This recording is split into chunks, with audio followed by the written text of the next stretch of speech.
भैया commercial mathematics के topic को ना आईसीएसई में फॉर्मूला पे लिमिट कर दिया जाता है। और हमने इसको थोड़ा एक्सप्लोर किया है कुछ एक लेवल तक, ताकि कॉम्पिटेंसी बेस्ड क्वेश्चन अगर इस बार बैंकिंग से बना, क्योंकि बन तो किसी भी टॉपिक से सकता है, तो कैसे बनेगा। देखो, ये है बैंकिंग का फॉर्मूला रटवाने की वीडियो नहीं है।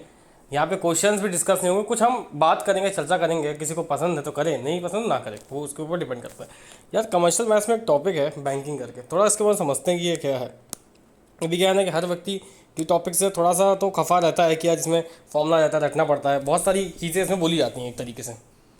मुझे थोड़ा सा इसमें कॉन्सेप्टलाइजेशन वाली वीडियो है, ये स्टार्ट करते हैं। ठीक है, चलिए थोड़ा सा क्या है कि यहाँ पे बैंकिंग चैप्टर है। ठीक, अमूमन काफ़ी आसान चैप्टर होता है, इससे आज तक बना भी नहीं कॉम्पिटेंसी, पर बन सकता है। रिकरिंग डिपॉजिट इसका ब्रैकेट में हम लिख लेते हैं, क्योंकि ये रिकरिंग डिपॉजिट के हिसाब से ही है। ठीक है, अब समस्या क्या है कि ये फॉर्मूला आया कहाँ से। डेरिवेशन रटने की आवश्यकता नहीं, डेरिवेशन तो किताब में भी दी, बट कोई इसको समझता नहीं है, उसी को हम समझने जा रहे हैं। समस्या क्या है, पहली बात तो ये रिकरिंग डिपॉजिट किस किस कॉन्टेक्स्ट में है। क्या है रिकरिंग डिपॉजिट? हर मंथ आपको कुछ ना कुछ डिपॉजिट करना है, उसका कुछ आपको इंटरेस्ट मिलेगा, इंटरेस्ट मिलेगा। और जो फाइनल अमाउंट आपको मिलेगा, मतलब अमाउंट और इंटरेस्ट मिला के कुछ अमाउंट के मैच्योर होने के बाद, वो आपको मैच्योरिटी वैल्यू मिल जाएगी। पहली बात तो इसमें कोई डाउट नहीं है, ये मिलेगा आपको।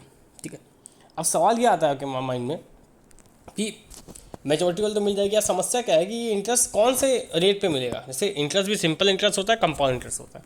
तो जो यहाँ पे रेट ऑफ इंटरेस्ट है वो है सिंपल इंटरेस्ट एक्चुअली। पहले तो हमें ये जानना पड़ेगा कि जो रेट ऑफ इंटरेस्ट है वो आपका सिंपल इंटरेस्ट है, तो वो सिंपल है, सिंपल है। ये बहुत लोगों को पता नहीं होता है, और नहीं बहुत लोगों को पता होता, बहुत लोगों को नहीं पता होता, ये पता होना चाहिए। दूसरी बात है, इसका फॉर्मूला तो बड़ा सा आता है, वो है कि वो फॉर्मूला है तो बेसिकली सिंपल इंटरेस्ट का ही फॉर्मूला, थोड़ा सा अलग तरीके से। तो इसी फॉर्मूले से वो फॉर्मूला आता है। सिंपल इंटरेस्ट का फॉर्मूला सबको पता है कि I is equals to P into R into T. अब क्योंकि आर आप परसेंटेज में रखते हो, रेशियो में कन्वर्ट करने के लिए आप 100 से डिवाइड मार देते हो। ये सिंपल इंटरेस्ट का फॉर्मूला होता है। इसमें तो टी होता है, वो आपका हमेशा ईयर्स में आता है, ये भी इंपॉर्टेंट है। टी आपका इन ईयर्स आता है, पहली बात तो ये भी कोई दिक्कत नहीं है। यहाँ पे फॉर्मूला इस्टेब्लिश होता है।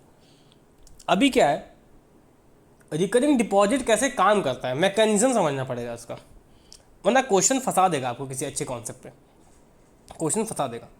अगर कॉम्पिटेंसी बेस्ड क्वेश्चन है, देखो कंफर्म तो नहीं है कि इससे आएगा, बट आ भी सकता है, नहीं भी आ सकता है। तो हर एक टॉपिक को उस लेवल पे पढ़ना पड़ेगा, ताकि एक भी नंबर हमारा ना कटे बोर्ड पे। ये हमारा गोल है। जिसका ये गोल नहीं है वो वीडियो ना देखे। ठीक है, ओके, आगे बढ़ते हैं। अब यहाँ पे पहला सवाल तो यही आता है कि ठीक है, इस्टेब्लिश करते हैं कि अगर मैं मान लूँ मैंने एन मंथ्स के लिए अपना आरडी अकाउंट खोला, रिकरिंग डिपॉजिट अकाउंट खोला, एन मंथ्स के लिए खोला, इसमें भी कोई आपत्ति नहीं है। अब उसके बाद मुझे किस किस तरीके से इंटरेस्ट मिलेगा, तो मुझे हर मंथली कुछ अमाउंट डिपॉजिट करना पड़ेगा। और तो हर मंथली में कितना अमाउंट डिपॉजिट कर रहा हूँ, पी अमाउंट मैं पर मंथ डिपॉजिट कर रहा हूँ। पहली बात तो पी अमाउंट कुछ भी 100 रुपये 200 रुपये पर मंथ डिपॉजिट कर रहा हूँ भाई, पर मंथ में डिपॉजिट कर रहा हूँ। ठीक है, इसमें भी कोई दिक्कत नहीं। टोटल एन मंथ्स में मैं कितना अमाउंट डिपॉजिट कर दूंगा, कोई बता सकता है? बहुत आसान है, एन इंटू पी टोटल मेरा डिपॉजिट हो जाएगा। टोटल डिपॉजिट आपका भी याद निकल आया, यहाँ पे भी कोई दिक्कत नहीं है। यहाँ तक तो काफ़ी आसानी है पहली बात तो। ठीक है, अब क्या है, जब टोटल मंथ का हमने निकाल लिया, अब हर मंथ क्या है, मुझे सिंपल इंटरेस्ट मिल रहा है।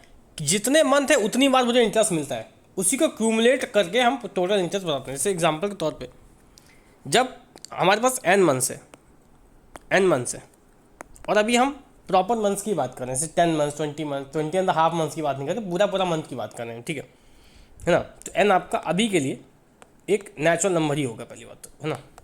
अभी के लिए नेचुरल नंबर होगा, कोई दिक्कत नहीं है। ठीक है, अब जैसे जब आप फर्स्ट मंथ पे आपने अमाउंट जमा किया, तो ये अमाउंट जमा हो गया, और जैसे जमा होता है इंटरेस्ट लगना स्टार्ट हो जाता है। ठीक है, तो कितने मंथ बचे हैं? फर्स्ट मंथ के फर्स्ट तारीख को मान लीजिए आप आए, तो एन मंथ बचे हैं, तो जो I1 होगा, जो पहला इंटरेस्ट आपको पहले मंथ में मिलेगा, वो कितना मिल जाएगा? वही PRT अपॉन 100 लगा दो। अब यहाँ पे आर तो फिक्स है, आर तो सबके लिए सेम ही है, और हमने मंथली डिपॉजिट किया, तो क्या हो जाएगा? P into R. अब T के साथ चक्कर है, अब n मंथ्स है और n मंथ्स जो T होता है वो आपका कितना ईयर में होना चाहिए, तो मंथ्स को ईयर में करने के लिए 12 से डिवाइड कर देते हैं, बड़ा सिंपल लॉजिक। तो क्या यहाँ पे कर देते हैं, यहाँ पे हो जाता है n/12, ठीक है, और यहाँ पे 100 तो रहता ही है, वो r का 100 आ गया। तो यहाँ पे ये पार्ट वाला पार्ट तो I1 हो गया। ऐसे ही आप सेकेंड मंथ में जब डिपॉजिट करने जाते हो, फिर से डिपॉजिट करने जाओगे, P अमाउंट ही डिपॉजिट करोगे, फिर आपको इंटरेस्ट लगेगा जो कि I2 होगा। अब क्या है, क्योंकि अब आपका एक मंथ तो कम हो गया ना, एक मंथ कम हो गया, तो n-1 मंथ के लिए इंटरेस्ट लगेगा। I2 का फॉर्मूला क्या हो जाएगा, I2 में क्या हो जाएगा, I2 हैज़ बिन वही P ज़्यादा चेंज नहीं हुआ, यहाँ पे आ जाएगा P into R into n-1, क्योंकि n-1 में बचा सेकेंड मंथ में, और ये 12/100 एक्चुअली, ठीक है। ऐसे ही चलता जाएगा। ऐसे ही आपका I3 भी आ जाएगा। समझो मैं कहना क्या चाहता हूँ, बहुत टाइम लेके समझा रहा हूँ, समझ लो कॉन्सेप्ट है क्या।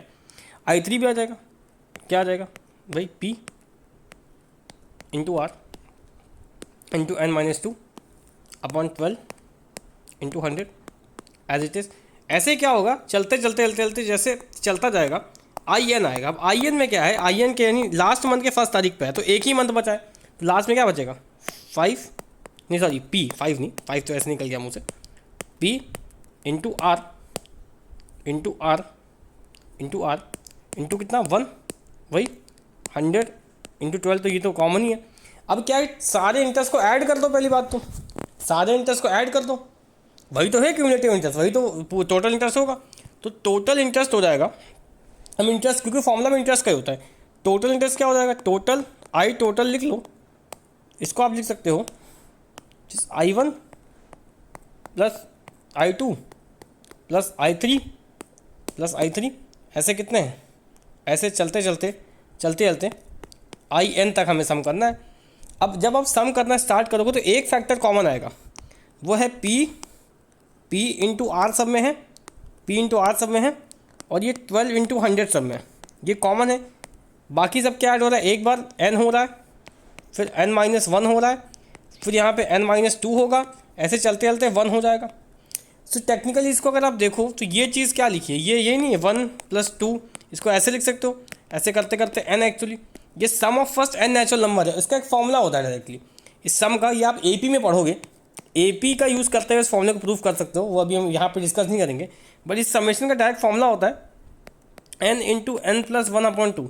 ये यूजिंग AP आप क्लास 10th में ही प्रूव कर सकते हो, हम AP में इसको प्रूव भी कर देंगे, अभी के लिए इसको यूज़ कर रहे हैं पहली बात, तो AP में हम इसको प्रूव कर देंगे। तो ये फॉर्मूला रख दो, तो आपका जो फॉर्मूला बन जाता है वो हो जाता है R इंटू P, और यहाँ पे n की जगह आपने रख दिया n इंटू